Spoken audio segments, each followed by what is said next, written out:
Welcome to my Bible reading, chapter 5 from the book of John. The healing at the pool. Sometime later, Jesus went up to Jerusalem for one of the Jewish festivals. Now there is in Jerusalem near the sheep gate a pool, which in Aramaic is called Bethesda, and which is surrounded by 5 covered colonnades.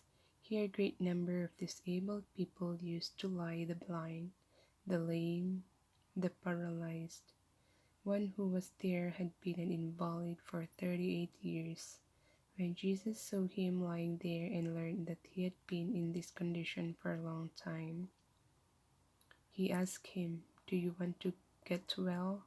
"Sir," the invalid replied, "I have no one to help me into the pool when the water is stirred. While I am trying to get in, someone else goes down ahead of me." Then Jesus said to him, "Get up, pick up your mats and walk." At once the man was cured. He picked up his mats and walked. The day on which this took place was a Sabbath. And so the Jewish leaders said to the man who had been healed, "It is the Sabbath. The law forbids you to carry your mats." But he replied, "The woman who made me well said to me, 'Pick up your mats and walk.'" So they asked him, "Who is this fellow who told you to pick it up and walk?" The man who was healed had no idea who it was, for Jesus had slipped away into the crowd that was there. Later Jesus found him at the temple and said to him, "See, you are all well again. Stop sinning or something worse may happen to you." The man went away and told the Jewish leaders that it was Jesus who had made him well. The authority of the Son.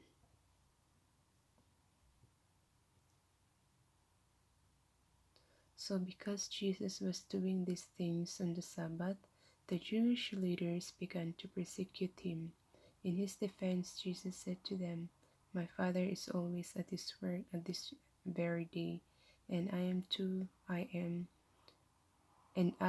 am working." For this reason they tried all the more to kill him. Not only was he breaking the Sabbath, but he was even calling God his own Father, making himself equal with God. Jesus gave them this answer, "Very truly I tell you, the Son can do nothing by himself. He can do only what he sees his Father doing, because whatever the Father does, the Son also does. For the Father loves the Son and shows him all he does. Yes, and he will show him even greater works than this, so that you will be amazed. For just as the Father raises the dead and gives them life, even so the Son gives life to whom he is pleased to give it. Moreover, the Father judges no one, but has entrusted all judgment to the Son, that all may honor the Son just as they honor the Father. Whoever does not honor the Son does not honor the Father who sent him. Very truly I tell you, whoever hears my word and believes him who sent me has eternal life and will not be judged, but has crossed over from the death to life. Very truly I tell you, a time is coming and has now come when the dead will hear the voice of the Son of God, and those who hear will live.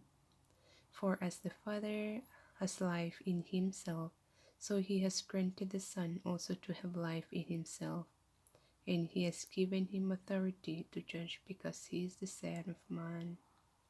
Do not be amazed at this, for a time is coming when all who are in their graves will hear his voice and come out. Those who have done what is good will rise to live, and those who have done what is evil will rise to be condemned. By myself I can do nothing. I judge only as I hear, and my judgment is just. For I seek not to please myself, but him who sent me. Testimonies about Jesus. If I testify about myself, my testimony is not true. There's another who testifies in my favor, and I know that his testimony about me is true. You have sent to John, and he has testified to the truth. Not that I accept human testimony, but I mention it that you may be saved. John was a lamp that burned and gave light, and you choose for a time to enjoy his light.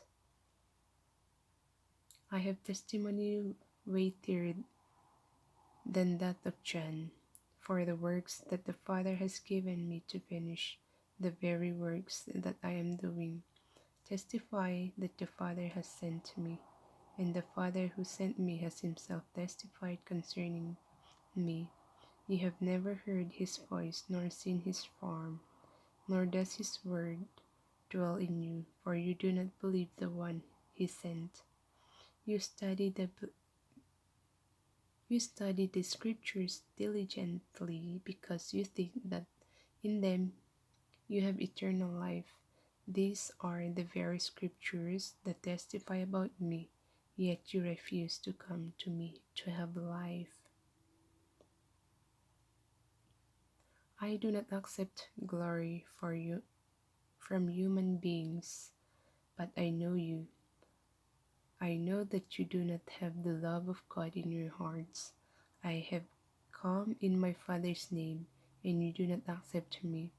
But if someone else comes in his own name, you will accept him. How can you believe since you accept glory from one another, but do not seek the glory that comes from the only God? But do not think I will accuse you before the Father. Your accuser is Moses, on whom your hopes are set. If you believed Moses, you would believe me, for he wrote about me. But since you do not believe what he wrote, how are you going to believe what I say? Thank you for listening.